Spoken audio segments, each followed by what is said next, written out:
मैं अपने अंदर आत्मा का अनुभव करना चाहता हूं, कैसे करूं? आप ही आत्मा हैं।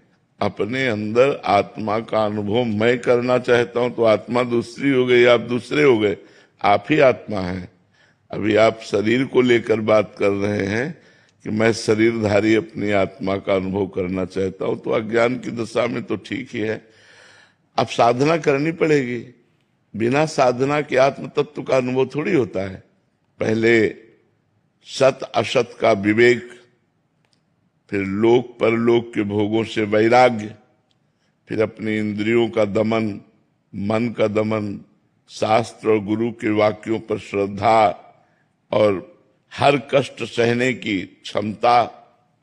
जब तक तितिक्षा नहीं होगी तब तक ज्ञान नहीं होता है।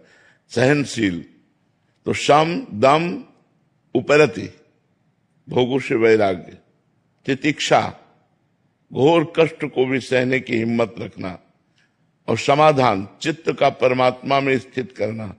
और मुमुक्षुता, अब मैं मुक्त होना चाहता हूं, अब मैं जन्म मरण के चक्कर में नहीं फंसना चाहता, मैं आत्मबोध प्राप्त करना चाहता हूं।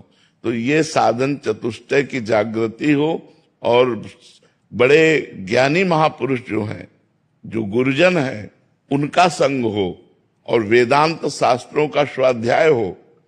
जैसे योग वाशिष्ठ है, उपनिषद है, इनका स्वाध्याय हो गुरुजनों के पास बैठकर, तब आत्म तत्व का बोध होता है। कठिन है।